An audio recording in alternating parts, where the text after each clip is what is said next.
When we communicate with each other, we must speak and listen. The funny thing is, most people love to do more talking, and that means less listening. I love the saying, we have one mouth and two ears, so we should listen twice as much as we speak.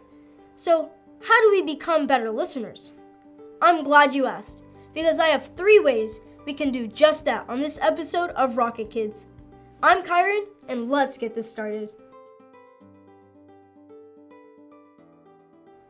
Most of what we do and don't do, or the way we act and respond, is based on our understanding of the messages conveyed to us. In other words, it's what we think we hear, not what we know we heard. The bottom line is, listening helps us gather the information we need to make informed decisions. It helps reduce misunderstandings, improves relationships, and keeps us from jumping to conclusions. All pretty great things. So let's get to listening. Here are 3 ways we can become better listeners.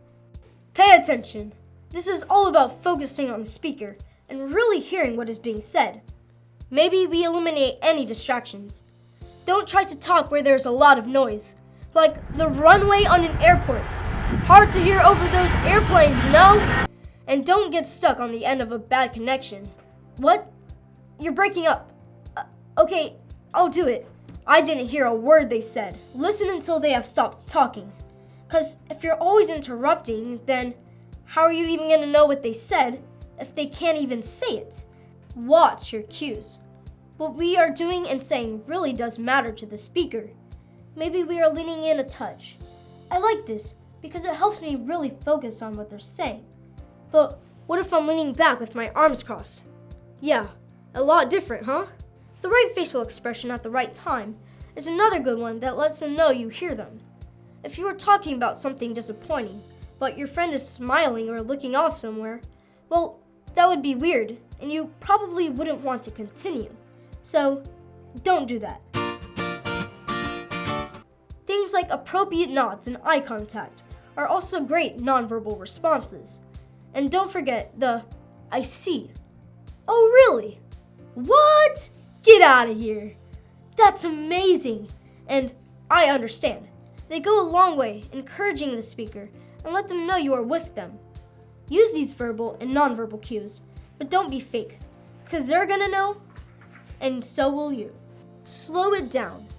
This is probably the hardest one to get right, and requires us both to listen and respond without making the other person feel like what they just said didn't matter at all.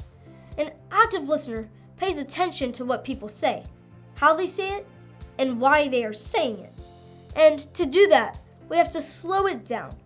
Sometimes we may want to repeat what we think we just heard, just to be sure it's really what we heard. And no, we aren't just repeating what they said like some parrot, but we are shortening it up and putting it in our own words. Just make it a practice to be clear on what they said, so we can respond calmly, thoughtfully, and with purpose. And who doesn't want that? And there's 3 super ways to be a better listener. Just remember our goal is to understand the thoughts, feelings, and needs of the speaker, receive it, and make sure what we heard was accurate. From here, we get to add to the conversation. And what we say and how we say it is a whole different skill for us to learn. But for listening, try to pay attention, watch your cues, and slow it down.